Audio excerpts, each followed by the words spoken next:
کسی کو کوئی رکاوٹ نہیں ہے، کیونکہ اس کلمے کی اتنی بڑی اہمیت ہے کہ اللہ نے ان کو یہ کہا کہ یونس علیہ السلام نے جب وہ مچھلی کے پیٹ میں چلے گئے، انہوں نے مائنڈ کیا تھا ایک بات کو، اللہ نے ان کی امت کے لیے سزا تجویز کر دی تھی اور کہا تھا کہ ان کو سنا دو جا کے، ان کو بتا دو جا کے کہ میں ان پہ عذاب نازل کرنے لگا ہوں۔ وہ لوگ بوریاں اوڑھ کے کھلے میدانوں میں چلے گئے، کپڑے اتار دیے، توبہ کی، سر سجدے میں ڈال دیے۔ اللہ نے توبہ قبول کی اور ان کی سزا ٹال دی۔ جب سزا ٹالی اور کہا یونس علیہ السلام سے کہ لوگوں کو بتا دو، تو انہوں نے دل میں اس کو محسوس کیا کہ لوگ مجھے جھوٹا نبی سمجھنے لگ پڑیں گے، تو اللہ نے ان کو مچھلی کے پیٹ میں پہنچا دیا۔ مگر اللہ کی سنت یہ ہے، جیسے اللہ نے توبہ آدم کو سکھائی، ایسے ہی توبہ یونس کو سکھائی۔ یہ اللہ کی سنت ہے، یہ اللہ کا طریقہ ہے، کیونکہ قبول تو کرنا چاہتا ہے، اسے پتہ ہے میرا پیغمبر ہے، کوئی اتنی بڑی پنشمنٹ نہیں اس نے اس کو دینی۔ تو کیا دعا سکھائی؟ لا الہ الا انت سبحانک انی کنت من الظالمین۔ اے اللہ تو ہی عبادت کے قابل ہے اور تو ہی پاک اور بے عیب ہے، بے شک میں ظالموں میں سے ہوں۔ یہ اقرار ہے جو بندے نے کرنا ہے، یہ اقرار سکھایا۔ اس اقرار کے بدولت قرآن نے کہا یونس تا قیامت مچھلی کے پیٹ میں رہتا اگر ذکر والوں میں نہ ہوتا۔ تو ذکر والے کون ہوئے؟ جو آیت کریمہ پڑھیں گے، جو اپنے گناہوں کا، اپنی خطاؤں کا اقرار کریں گے، اللہ کی پاکی کا، اللہ کے الہ ہونے کا اقرار کریں گے، جس کے صدقے میں اللہ نے مچھلی سے کہا کہ اس کو اگل دے، اور اس نے کنارے پہ ڈال دیا یونس علیہ السلام کو۔ پھر اللہ نے کدو کی بیل اس کے اوپر ڈال دی، بتا دیا کہ اگر کوئی حبس بے جا میں رہے، مچھلی کے پیٹ میں رہے، جہاں آکسیجن کم ہو، کھانے پینے کو نہ ہو، تو اس کے وہ جسم ایسے ہو جاتا ہے جیسے روئی کے گالے۔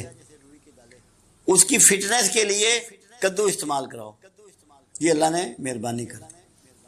تو آیت کریمہ وہ ذکر ہے جو بہت بڑی فضیلت کا باعث ہے، اور کوئی مصیبت، کوئی پریشانی رہتی نہیں اگر آپ اس کو اپنی زندگی میں داخل کر لیں، اس کو چھوڑیں نہیں، اس کو پکڑ لیں۔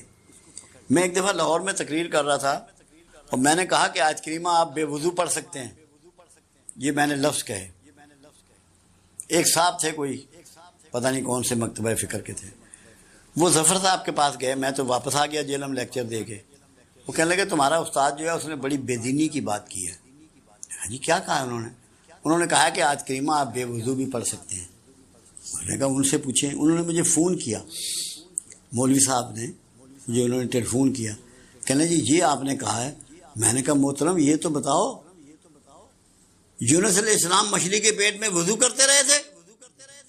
یہ تو پڑا ہی بے وضو کیا ہے، وہ وضو میں تھوڑی تھے یونس علیہ السلام مچھلی کے پیٹ میں۔ اس لیے یہ اس بیماری میں مبتلا نہیں ہونا کہ بڑا گرم ہے، بڑا جلالی ہے۔ کوئی نہ جلالی ہے نہ گرم ہے، اللہ کا اسم ہے، اللہ سے معافی اور توبہ کا ایک انداز ہے۔ اللہ نے اس کو اتنا قبول کیا کہ یہ کہہ دیا کہ تا قیامت مچھلی کے پیٹ میں رہتا اگر ذکر کرنے والوں میں نہ ہوتا۔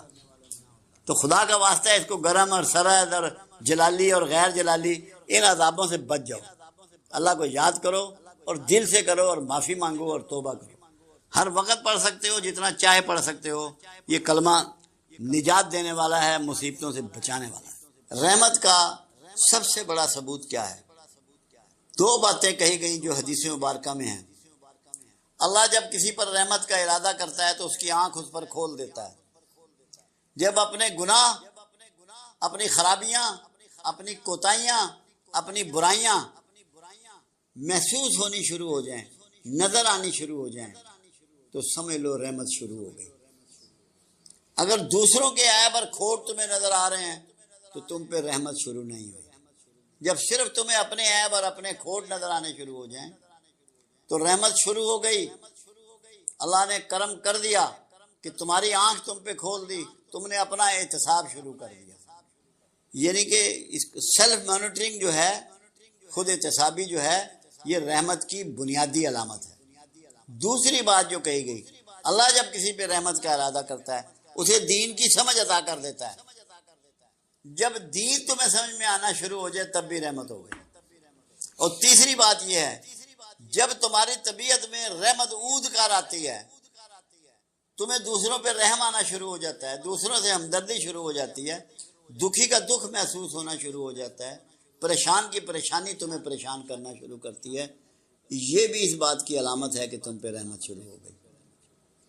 جب تمہارا دل اللہ تللے عیاشی اور فحش میں لگنا بند ہو جائے، تمہارے دھیان میں ادھر نہ جائے، تمہیں ٹی وی اچھا نہ لگے کہ کیا پروگرام دیکھنے، کیا ڈرامہ دیکھنا، چھوڑو پرے، گانے اچھے نہ لگیں، فوش محفلیں اچھی نہ لگیں، لاف زنی اچھی نہ لگے، جوا اچھا نہ لگے، شراب اچھی نہ لگے، بدکاری اچھی نہ لگے، یہ بھی علامت ہوتی ہے کہ تم پہ رحمت شروع کے انعامات میں نعمتوں میں اضافہ فرماتا ہے، اور مگر میں ہے جو ناشکرے ہیں ان کی نعمتوں میں کمی کرتا ہے۔ میں کہ پاکستان میں مجھے کوئی ایک شخص بتائیں جس کی زبان پر کلمہ شکر ہو، موسم کا، حالات کا، حکومت کا، عہدیداروں کا، رشتہ داروں کا، برادری کا، پڑوسیوں کا، ملازموں کا، خوراک کا، لباس کا، سبزی کا، پھل کا، دودھ کا، گوشت کا، شہد کا، ہر چیز کا سارا دن نقائص بیان کرتے ہیں اور چاہتے یہ ہیں کہ اللہ کے انعامات ان پر برستے رہیں۔ شکر گزاری شروع کر دو، نعمتیں برسنی شروع ہو جائیں۔ یہ پیغام رہ گیا تھا، یہ پورا ہو گیا نا اب، یعنی کہ شکوہ نہیں کرنا، شکوہ نہیں کرنا۔ اللہ نے یہ زبان شکوے کے لیے دی نہیں، شکر کے لیے دی۔ بابا جی کسی نے آپ نے فرمایا تھا کہ شکر کے بھی دو طریقے ہیں، اس کی وضاحت یہ تو بہت سے طریقے ہیں شکر کے۔ فرمائیں۔ شکر خالی زبان سے نہیں ہے، اپنے رزق میں کسی کا حصہ بھی ڈالنا شکر ہے۔ آپ نے دیکھیں فرمایا تھا۔ وہ ہمارے یہاں کیا ہو رہا ہے شکر کا، کھانا کھایا نا الحمدللہ اونچا تھا کہا، جیسے یہ آواز پہنچ جائے گی ان کی، ویسے ان کی فیلنگ اللہ کو نہیں جاتی، اتنا اونچا کہتے ہیں۔ شکر کے لیے سب سے پرانی جو مثال ہے نا، وہ پرانے انبیاء میں سے ادریس علیہ السلام سے بات پوچھی گئی کہ اللہ کے نبی شکر کیا ہے، ان سے سوال کیا گیا، فرمایا جو کچھ تجھے اللہ نے عطا کیا اس کی تقسیم شکر ہے۔ سبحان اللہ، سبحان اللہ۔ دوسرا شکر یہ ہے جب تو شکوہ چھوڑ دے اور صبر اختیار کر لے تو یہ بھی شکر ہے۔ تیسرا یہ ہے کہ دنیا میں تجھے جو کچھ ملے گا، اس مادی دنیا میں مادی انسانوں سے ملے گا، ان کا شکر ادا کرنا بھی اللہ ہی کا شکر ادا کرنے کے برابر ہے۔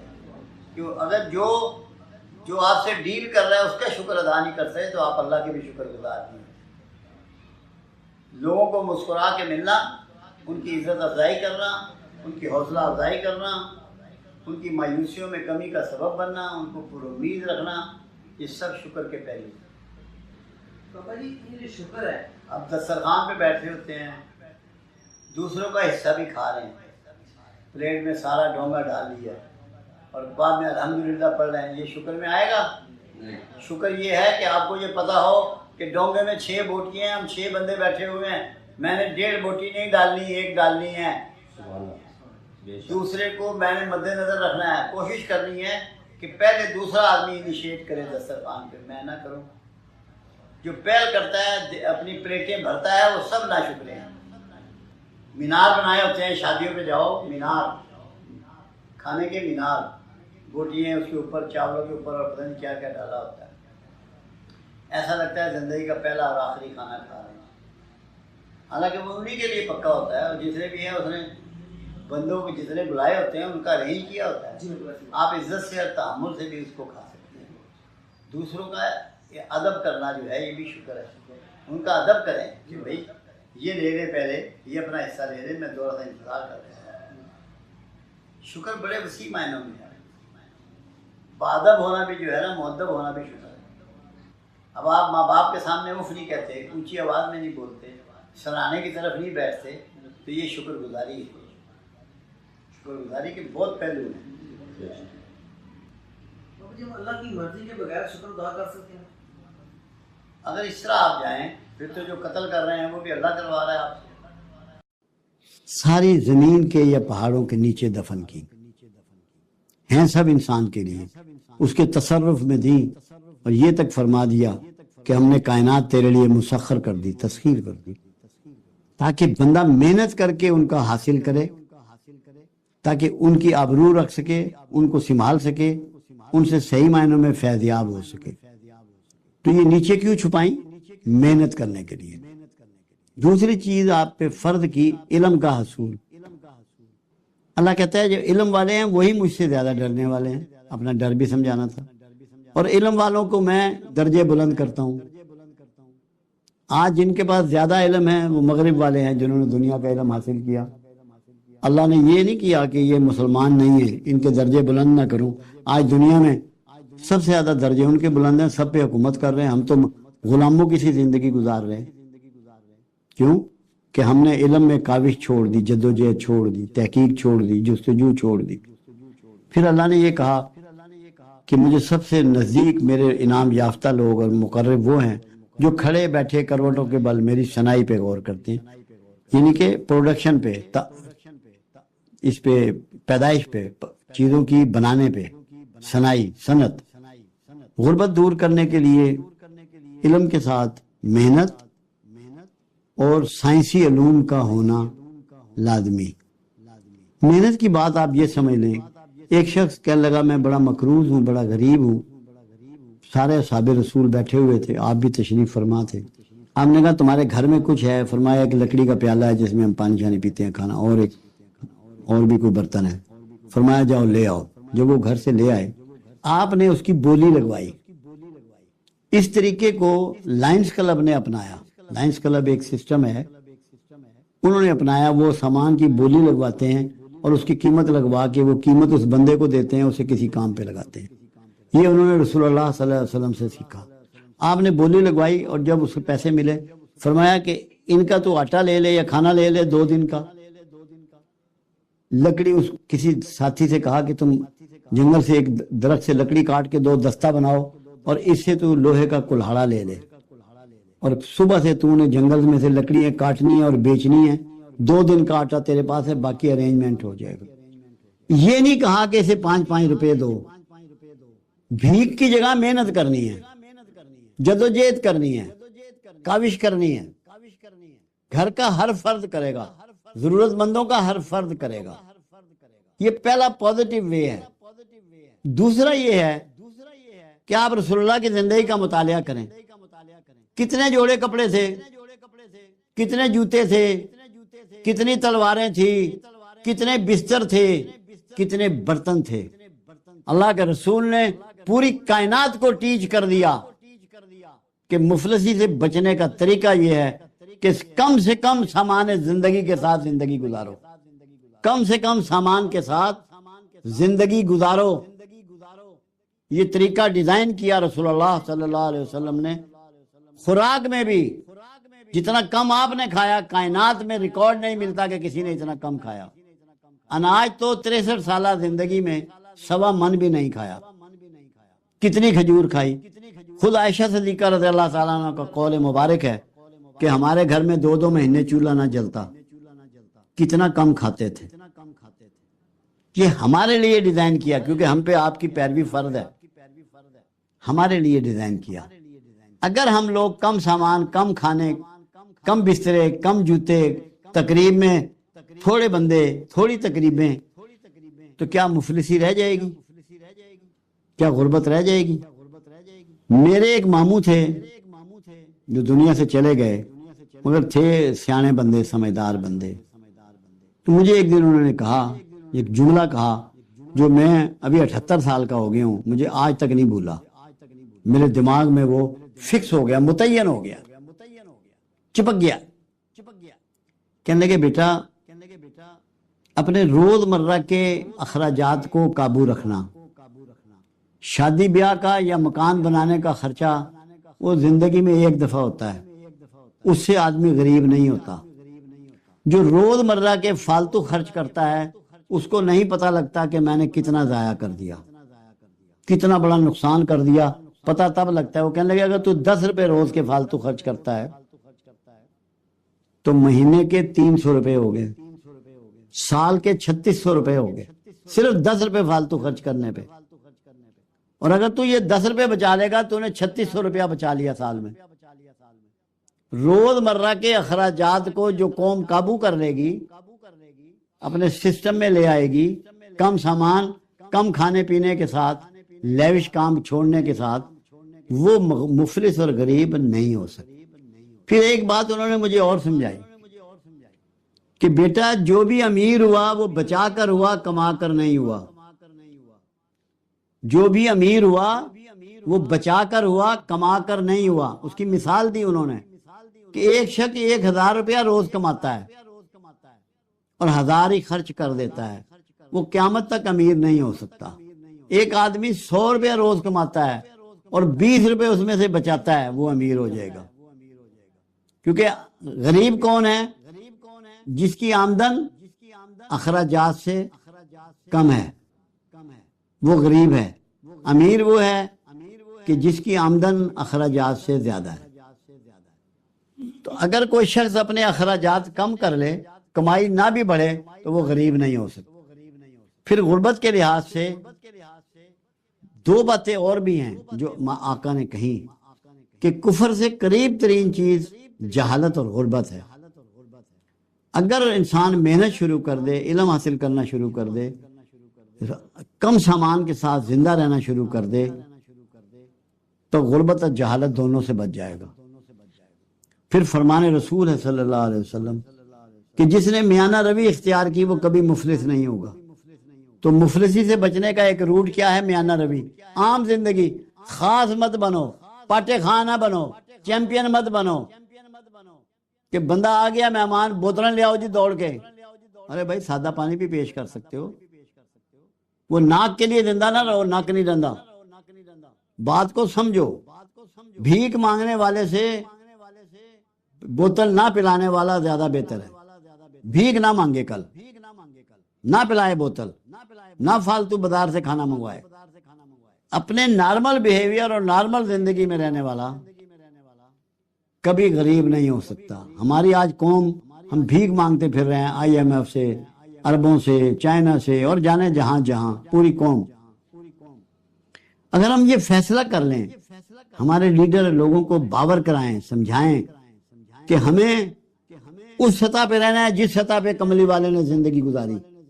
100% ہے۔ اللہ کا ذکر اگر کوئی جانتا ہو، یا قرآن کی اسٹڈی کی ہو، یا کسی اچھے استاد کے پاس بیٹھا ہو، تو دنیا کا کوئی مسئلہ ایسا نہیں ہے، جسمانی، نفسیاتی، معاشی، معاشرتی، ملکی، کوئی مسئلہ ایسا نہیں، اخلاقی، جو اللہ کے ذکر سے جس کا علاج ممکن نہ ہو۔ مزاج بدل جاتے ہیں، جو چیزیں ہمیں جیند میں ملتی ہیں، ورثے میں ملتی ہیں، ماں باپ کے جرثوموں سے جو ملتی ہیں، وہ تک اللہ کے ذکر سے ریپیئر ہوتی ہیں اور چینج ہوتی ہیں۔ ٹیمپرامنٹ بنتے ہیں جین سے، ٹیمپرامنٹ چینج ہوتے ہیں۔ میں لوگوں کو سمجھاتا ہوں کہ ہم جب ذکر دیتے ہیں، اس کا مطلب یہ ہوتا ہے کہ جو جینیٹک پرابلم آ رہے ہیں لوگوں میں، ہم اس کا بھی علاج کر رہے ہیں۔ موروثی بیماریاں، ایسی بیماریاں جس کے پاس سائنس کے پاس جن کا بھی علاج نہیں ہے، اللہ کے ذکر سے۔ کیوں؟ قرآن کا ایک چیلنج ہے کہ تمہارے دلوں کو اطمینان ہو ہی نہیں سکتا میرے ذکر کے بغیر۔ تو دل کے اطمینان کے لیے ضروری ہے کہ پیٹ کا درد بھی ٹھیک ہو، ورنہ دل تو مطمئن نہیں ہوگا۔ کمر میں درد ہے تو وہ بھی ٹھیک ہو، سر میں درد ہے تو وہ بھی ٹھیک ہو، پھوڑے نکل رہے ہیں تو وہ بھی ٹھیک ہو، ورنہ اطمینان کہاں سے ملے گا؟ اس کا مطلب یہ ہے کہ ان ساری چیزوں کا بھی علاج ذکر کرتا ہے، ذکر سے ان سب چیزوں کا بھی علاج ہے۔ پھر قرآن نے ایک بات کہی، یونس علیہ السلام کے بارے میں قرآن نے کہا کہ یونس تا قیامت مچھلی کے پیٹ میں رہتا اگر ذکر کرنے والوں میں نہ ہوتا۔ تو بڑے مسائل سے بھی نکلا جا سکتا ہے اللہ کے ذکر سے، بڑی مصیبتوں سے بھی نبر آزما ہوا جا سکتا ہے اللہ کے ذکر سے۔ یہ قرآن بتا رہا ہے۔ پھر اللہ کہتا ہے مجھے میرے پیارے ناموں سے یاد کرو، میرا ایسے ذکر کرو جیسے اپنے عبادات کا کرتے ہو، بلکہ اس سے بھی زیادہ۔ یہ آپ کو کیوں کہا گیا؟ پھر اللہ کے رسول صلی اللہ علیہ وسلم نے مختلف ذکر و اذکار آپ کو گائیڈ کیے، سمجھائے۔ ایسے لوگ آئے رسول اللہ کے پاس جو مکروہ تھے، تو میرے آقا نے فرمایا یا ذل جلال والاکرام کثرت سے پڑھا کرو، قرضے ختم ہو گئے۔ تو کوئی ایسا مسئلہ نہیں ہے جس کا علاج اللہ کے ذکر میں نہ ہو۔ ہمارا پرابلم یہ ہے کہ ہم 10 دن پڑھ کے چاہتے ہیں کہ 100 سال پرانا مسئلہ بھی حل ہو جائے، کہ ہلے تھوڑی دے کم میں نہیں ہویا، 6 دن تو ہو گئے پڑھ دیں۔ یہ نہیں ہو سکتا کہ اگر پراپر ذکر کسی گائیڈ نے آپ کو دیا ہے کہ کون سا لفظ کس طریقے سے آپ کی زندگی پہ، آپ کے پٹھوں پہ، آپ کی ہڈیوں پہ، آپ کے خون پر، آپ کے دماغ پہ اثرات کرے گا، اگر کوئی سمجھدار آدمی دے تو یہ ناممکن ہے کہ اس کے اثرات نہ آئیں، کیونکہ چیزوں کو ریسائٹ کرنے سے اثرات آتے ہیں۔ یہاں ایک کچھ لوگ کام کر رہے ہیں، وہ سورہ رحمان کی تلاوت لگاتے ہیں، بہت سارے لوگ بیماریوں میں، اور وہ کہتے ہیں کہ ہمیں شفا ہوئی. کیوں؟ اللہ کا ذکر ہو رہا ہے. ذکر صرف یہ نہیں ہوتا کہ اللہ اللہ کی جائے، اللہ کی باتیں کریں وہ بھی ذکر ہے، نماز پڑھیں وہ بھی ذکر ہے، قرآن کی تلاوت کریں وہ بھی ذکر ہے، نعمتیں لوگوں میں تقسیم کریں وہ بھی ذکر ہے. یہ ہو نہیں سکتا کہ اگر آپ سچے دل سے اللہ کے ذکر پہ گامزن ہو گئے ہیں اور آپ کے مسائل باقی رہ جائیں. یہ ہماری سوچ کی کمی ہوتی ہے کہ جو ہم ذکر میں کوتاہی کرتے ہیں. میں تو اس کو کہتا ہوں کہ ایک پریکٹس کر لو، ایک عادت بنا لو. جو مسئلہ تمہیں درپیش ہے، جو پریشانی درپیش ہے، اللہ کے حضور باتیں کرو، گریا کرو اس سے. اللہ کہتا ہے مجھ سے کانا پھوسی کرو. کانا پھوسی ذکر ہے، کرو تو صحیح، شرماؤ مت اللہ سے. اس سے اپنے من کی باتیں کرو، ذکر کرو، تمہارے مسئلے حل ہو جائیں گے. ہم کرتے ہیں نہیں، دوڑتے ہیں کہ فلاں پیر صاحب کو چلیے کم ہو جائے گا. پیر صاحب نے بھی آپ کو اللہ کا ذکر ہی بتانا ہے. جب اللہ کے رسول صلی اللہ علیہ وسلم ذکر تجویز فرما رہے ہیں، 4 چیزیں رسول اللہ کے ہاں طریقہ تھا. جو لوگ آتے، آنے والے کے لیے میرے آقا دعا فرماتے. اگر جسمانی عارضہ ہوتا تو دم کرتے، اور پانی میں کبھی پھونک نہیں ماری. آپ اپنا ہاتھ مبارک، دست مبارک پانی میں ڈبو دیتے، کبھی لعاب لگا دیتے، چھڑی سے دم کر دیتے. اللہ کا ذکر تجویز کرتے لازمی. اور اتنا کہ جو انگلیوں پہ کیا جا سکے. تسبیح اس وقت استعمال نہیں ہوتی تھی. لمبا ذکر میرے آقا نے کبھی نہیں بتایا تھا، تاکہ لوگوں کو آسان ذکر بتایا جائے. اور اگر جسمانی عارضہ ہوتا تو کھانے پینے کی چیز ایڈوائز کرتے. ہم انہی 4 طریقوں سے چل رہے ہیں. 5ویں کوئی چیز ہم نہیں کرتے. مین چیز اللہ کا ذکر ہے. اگر لوگ کر لیں، ہمارے پاس کوئی بندہ ایسا نہیں آیا جس نے دل جمی سے ذکر کیا ہو اور اس کا مسئلہ پینڈنگ رہ گیا ہو. میرے پاس تو نہیں آیا، مجھے نہیں یاد اس 30 سال میں. تو ذکر سب سے امپورٹنٹ چیز ہے زندگی میں. اس کو تو چھوڑنا نہیں چاہیے. تھوڑا بہت جتنی توفیق ہے، جتنی صحت ہے، جتنا ٹائم ہے، ذکر کو مت چھوڑو. آپ جو اچیو کرنا چاہتے ہیں ذکر کو پکڑ لیں. یہ ناممکن ہے کہ اچیو نہ ہو. ناممکن کا لفظ استعمال کر. میں نے عجیب کہانی دیکھی. کچھ لوگ ضربیں لگاتے ہیں دل کی طرف، اللہ ہو کی، اللہ کی، اللہ الصمد کی، اور یہ سمجھتے ہیں کہ ہمارا قلب جاری ہو گیا. کیونکہ یہ ایک اعصابی نظام کا حصہ ہے. دل ایک غدود ہے. اس کو اتنی دفعہ جب اس خاص طریقے سے حرکت دی جائے تو اس کی سپیڈ بڑھ جاتی ہے. اس کا مطلب یہ نہیں ہوتا کہ قلب جاری ہو گیا. یہ مس انڈرسٹینڈنگ ہے اس بارے میں. قلب جاری ہونا یہ ہے کہ تیرے قلب میں ہر وقت اللہ کا ڈر اور اس کے رسول کی محبت موجود ہو. تو آنکھ اٹھائے، تو کان اٹھائے، تو ناک اٹھائے، تو منہ اٹھائے، تو ہاتھ اٹھائے، تو پیر اٹھائے، تجھے پتا ہو کہ جو میں کرنے لگا ہوں تجھے یہ دماغ میں بسی ہوئی ہو کہ میرا اللہ اس میں راضی ہے کہ ناراض ہے، رسول اللہ کو یہ بات پسند ہے کہ ناپسند. تجھے اپنی ہر حرکت جو تو نے کرنی ہے، جاگنے سے سونے تک اور سونے سے جاگنے تک، کھانا پینا، لوگوں سے ملنا، نوکری، کاروبار، اس میں تیرے ذہن میں یہ ہو کہ میری جو یہ حرکت ہے یہ اللہ کی نافرمانی میں ہے کہ اللہ کی فرما برداری میں ہے. میری یہ حرکت رسول اللہ کے طریقے کے مطابق ہے یا آپ کے طریقے کے مخالف ہے. یہ ہے قلب کا جاری ہونا، زندہ ہونا. اسے ہر لمحے اس میں خیال رہے. کیوں؟ اسلام ایک پریکٹس کا نام ہے، ایک رویے کا نام ہے، ایک سسٹم کا نام ہے، ایک ارادے کا نام ہے، ایک ماحول کا نام ہے. اگر آپ کو قلب جاری کرنا ہے تو آپ سے کسی انسان کو کوئی ذوف نہ پہنچے، کسی بھی خالق کا یا مخلوق کا حق آپ سے ضائع نہ ہو، تو پھر آپ کا قلب جاری ہے. اگر آپ ظلم و ناانصافی کرتے ہیں، جھوٹ بولتے ہیں، بے ایمانی کرتے ہیں، بد حیائی کرتے ہیں، تو پھر آپ کا کوئی قلب جاری نہیں ہے. خوف خدا کا آپ کے اندر بس جانا. مگر صبر کو ایک ہیبٹ بنانا، اپنا رویہ بنانا، یہ ایک سوچا سمجھا عمل ہوتا ہے. یہ بے بسی کا عمل نہیں ہوتا. قرآن حکیم میں آپ دیکھیں ایک مکالمہ آپ کو ملتا ہے جناب خضر اور موسیٰ علیہ السلام کے درمیان. اور خضر موسیٰ علیہ السلام کو کہتے ہیں، پیغمبر ہیں اس وقت کے، بڑے جید پیغمبر ہیں، کہ میرے ساتھ رہ کر تم صبر نہ کر سکو. اور 3 ایسی حرکات سے گزرے کہ ہر ایک پر موسیٰ علیہ السلام بول اٹھے. اب جب تیسری بات پہ بولے تو انہوں نے کہا اب تمہارے میرے درمیان علیحدگی ہے. پھر ان حرکات کے مفاہیم خضر نے سکھائے. اب یہاں قرآن صبر کی بات کر رہا ہے. یہاں یہ بات سمجھائی جا رہی ہے جو بھی کوئی ایسا کام ہو رہا ہے، کوئی ایسا فعل ہو رہا ہے جو آپ کو سمجھ نہیں آ رہا، اس کے حوالے سے آپ نتائج اخذ کرنے کی کوشش کر رہے ہیں مگر بات کو جانچتے نہیں ہیں، جانتے نہیں ہیں. اس میں وہ جو آپ کی بے چینی ہے نا، اس کو جلدی جان لینے کی، اس بھید کو جلدی کھول لینے کی، وہ بے صبری ہے. تو صبر یہ ہے کہ جو کچھ آپ نہیں جانتے مگر جاننا چاہتے ہیں اس میں انتظار کریں، کیونکہ ایسا کوئی کام دنیا میں نہیں ہے کہ جو میچیور نہ ہوتا ہو۔ اللہ کی یہ سنت ہے، ہر کام کو میچیور کرتا ہے۔ کام کی میچیورٹی کا انتظار کرنا بنیادی صبر ہے۔ یہ انتظار کرنا کہ یہ کب ظہور پذیر ہوگا جو اس میں ہے، اس کے نتائج کب آئیں گے۔ لوگوں میں جلد بازی جو ہے وہ بے صبری میں ہوتی ہے، ایک برداشت ہوتی ہے۔ کوئی آپ کا نقصان کرتا ہے، کوئی دکھ دیتا ہے، آزار دیتا ہے، بدتمیزی کرتا ہے اور آپ اس کا بدلہ نہیں لیتے، یہ بھی صبر کی ایک قسم ہے۔ مگر یہاں ان کی مراد اس بات سے ہے جو انہوں نے اس کا ایک ذکر بھی کیا کہ جب تو اس طرح علم حاصل کرے کہ درخت کے ساتھ جو کانٹے ہیں ان کو دیکھنا شروع کرے، جو دکھ دیتے ہیں، آزار دیتے ہیں، تکلیف دیتے ہیں، اور پھر دیکھتا دیکھتا تو پھول تک پہنچے۔ بظاہر کتنا ہی آزار ہو، نتیجہ پھول ہو۔ اتنا صبر جو ہے، اتنی برداشت جو ہے، یہ صبر میں آتا ہے کہ آپ کوئی بھی کام کر رہے ہیں، کوئی کام شروع کرتے ہیں، کوئی کاروبار شروع کرتے ہیں، ایک دم کامیابی چاہتے ہیں، یہ بے صبرا پن ہے۔ اللہ نے ہماری پیدائش سے ہمیں سکھایا، ہرن کا، شیر کا، گائے کا، بھینس کا، بیل کا بچہ پیدا ہوتے ہی ماں کے دودھ میں منہ مارنا شروع کر دیتا ہے، چلنا شروع کر دیتا ہے، اور انسان کا بچہ اپنا دودھ جو اس کے تھنوں میں اس کی ماں کے اللہ نے ڈالا ہے وہ بھی سک نہیں کر سکتا، اتنا مجبور اس کو بنایا، اور دوسری طرف اس کو اتنا بڑا کر دیا کہ کائنات اس کے لیے مسخر کر دی، تسخیر کائنات انسان کے ہاتھ میں دے دی۔ دنیا کی جتنے جاندار ہیں وہ سب کو غلام بنا لیتا ہے، اپنا متی بنا لیتا ہے، کتنے بڑے ہوں، کتنے خوفناک، اژدہیں ہوں، مگرمچھ ہوں، شیر ہوں، ہاتھی ہوں، چیتے ہوں، تو اس بڑا ہونے تک اس کو ویٹ تو کرنا ہے۔ اور سب جانتے ہیں کہ ماں اس کے منہ میں دودھ دے تو یہ پیے گا، یہ خود سے اپنے حصے کا دودھ بھی نہیں لے سکتا، تو اس کو بڑے ہو کے کام کرنا ہے۔ اگر آپ میں وہ صبر نہ ہو، آپ اس کی تعلیم و تربیت نہیں کر سکتے۔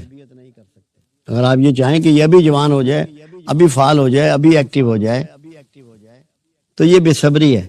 جیسا اس کے لیے آپ صبر کر رہے ہیں، ایسا ہی آپ صبر زندگی کے تمام شعبوں میں اختیار کریں گے۔ لوگ تھوڑی سی عبادت کرتے ہیں، کسی کا بیعت ہوتے ہیں، مرشد پکڑتے ہیں، اور وہ چاہتے ہیں کہ ایک مہینے میں وہاں پہنچ جاؤں جہاں مرشد 50 سال میں پہنچا ہے، مجھے وہ گیان دھیان حاصل ہو جائے، وہ مشاہدات حاصل ہو جائے، وہ تعلیمات حاصل ہو جائیں، وہ حکمت و دانائی مجھے میسر آ جائے۔ کیا ایسا ہوتا ہے؟ کیا بچہ پہلی کلاس میں ہوتے پی ایچ ڈی میں پہنچ جاتا ہے؟ یہ سارے صبر کے شعبے ہیں، اس کو ہم برداشت کرتے ہیں، ہمیں اس کو سیکھنا ہے، ہمیں دیکھنا ہے۔ مقصد یہاں ان کا سمجھانے کا یہ ہے، اپنے کاموں کی میچورٹی کے بارے میں پریشان ہونا چھوڑ دو، تمہارے کام آخر انجام کو پہنچیں گے اور تمہیں اللہ اس کے فروٹ کھلائے گا، اس کے فروٹ تم تک پہنچائے گا۔ تم ویٹ کرنا شروع کرو، انتظار سیکھو۔ سب سے زیادہ ہمارے ہاں بے صبری انتظار میں ہوتی ہے۔ ہم کہیں بھی چلے جائیں تو کیوں توڑ دیتے ہیں، کیوں کو ہم احترام نہیں کرتے، بے صبری کی وجہ سے۔ جلدی امیر ہونا چاہتے ہیں، جلدی جوان ہونا چاہتے ہیں، جلدی نوکری چاہتے ہیں، جلدی نوکری میں ترقی چاہتے ہیں، سب کچھ جلدی چاہتے ہیں۔ یہاں جو سکھایا جا رہا ہے کہ ریسپیکٹڈ ہونے کے لیے، باعزت ہونے کے لیے، پرسکون ہونے کے لیے آپ کے لیے لازم ہے کہ آپ برداشت کی عادت ڈالیں، صبر کی عادت ڈالیں، انتظار کی عادت ڈالیں۔ صبر پیغمبروں کی صفت ہے، اللہ کی صفت ہے۔ اللہ کا ایک نام صبور بھی ہے، اور آپ اللہ کا صبر دیکھیں۔ کعبۃ اللہ، اللہ کا گھر، 300 سال اس میں بت ٹنگے رہے، 300 ایئر، مگر 300 سال کے بعد اس نے بت چکن بھیجا۔ 300 سال اللہ صبر سے رہا، جو کہ اتنا طاقتور ہے کہ سب کی گردنیں توڑ سکتا تھا، 1 منٹ کے 1000ویں حصے میں جو چاہے کر سکتا تھا۔ اللہ کی سنت یہ ہے کہ آپ بھی صبر سے انتظار کریں چیزوں کا۔ آج کا معاشرہ بہت زیادہ ڈسٹرب ہے، لوگ فرسٹریشن میں ہیں، ڈپریشن میں ہیں، کیونکہ جلدی نتائج چاہتے ہیں، نتائج کے پیچھے بھاگ رہے ہیں، ہارن پہ ہارن بجا رہے ہیں سڑک پہ۔ پورے معاشرے میں انہوں نے نائز پولوشن پھیلا دی ہے، ان کو پتہ نہیں ہے کہ ہم کتنا بڑا کرائم کر رہے ہیں۔ انہوں نے سیکھا نہیں ہے، اللہ سے نہیں سیکھا، اس کے رسول اللہ صلی اللہ علیہ وسلم کے بارے میں جب معاشرے نے یہ کہا کہ صادق اور امین ہے، تو یہ ہم تک بات پہنچائی گئی، حالانکہ 3 باتیں تھیں جو کملی والے کے بارے میں کہی گئی۔ وہ 3 باتیں تھیں کہ صادق اور امین ہے اور صابر ہے۔ انسانیت میں اگر کوئی صابر ہے تو بہت معزز ہے، بہت محترم ہے۔ رسول اللہ صلی اللہ علیہ وسلم جب بکریاں چگایا کرتے تھے، آپ کے پاؤں میں جوتا نہیں ہوتا تھا، وہاں کے کانٹے آپ کو چبھتے تھے، پاؤں زخمی ہو جاتے تھے۔ مگر کہیں لکھا ہے تاریخ میں کہ اللہ کے رسول نے ایک دن بھی شکوہ کیا ہو، یا گریہ کیا ہو اس بات پہ، یا واویلا کیا ہو؟ تذکرہ تک نہیں کیا۔ وہ جانتے تھے کہ میرا مشن بہت بڑا ہے، مجھے اس صعوبت سے گزرنا ہے، ان گھاٹیوں سے گزرنا ہے، کیونکہ مشن بہت بڑا ہے۔ یہاں صبر کی جو آپ کو تلقین کی جا رہی ہے، اس کی بات سمجھائی جا رہی ہے، وہ اس لیے کیا جا رہا ہے کہ مشنری ہو جاؤ، اپنے مشن، اپنے گول بنا لو، اور ان کو اچیو کرنے کے لیے جو تکلیفیں آئیں ان کو ویلکم کرو، ان کو حاصل کرو، ان کو گلے سے لگا لو، ان مصیبتوں کو، ان پریشانیوں کو، تاکہ دنیا میں کوئی اچیو کر سکو۔ جو لوگ صبر اختیار نہیں کرتے، اختیاری صبر، اب جیسے رسول اللہ صلی اللہ علیہ وسلم معاذ اللہ غریب نہیں تھے، سینکڑوں بکریے لوگوں کو بانٹ دیتے تھے، اونٹ بانٹ دیتے تھے، جو سامان آتا بانٹ دیتے تھے، مگر فاقے کرتے تھے، کپڑوں کو پیمن لگاتے تھے، جوتیوں کو گانٹھ لیتے تھے، یہ بتانے کے لیے کہ اگر اس طرح کا صبر اختیار کرو گے اور اشیاء کے پیچھے نہیں بھاگو گے تو محترم ہو جاؤ گے، عزت پاؤ گے۔ تو یہ ساری چیزیں، صبر تو ایک بہت بڑی طاقت ہے، اور بے بسی بالکل الگ چیز ہے۔ اب آپ دیکھیے کہ رسول اللہ صلی اللہ علیہ وسلم طائف جاتے ہیں، وہاں لوگ آپ کو دکھ پہنچاتے ہیں، تکلیف پہنچاتے ہیں، آپ بے بس نہیں ہیں۔ فرشتہ کہتا ہے اگر آپ کہیں تو ہم 2 پہاڑوں کو ملا دیں، یہ سب بیچ میں پس جائیں گے، مگر آپ نے فرمایا میں اللہ سے امید کرتا ہوں کہ اللہ انہیں، ان کی اولادوں کو ہدایت دے گا۔ فتح مکہ ہوئی ہے، سب سے بدلہ لے سکتے ہیں، فرما رہے ہیں جو حرم میں داخل ہو جائے پناہ، ابو سفیان کے گھر میں داخل ہو جائے پناہ، دیوار کی طرف منہ کر کے کھڑا ہو جائے پناہ،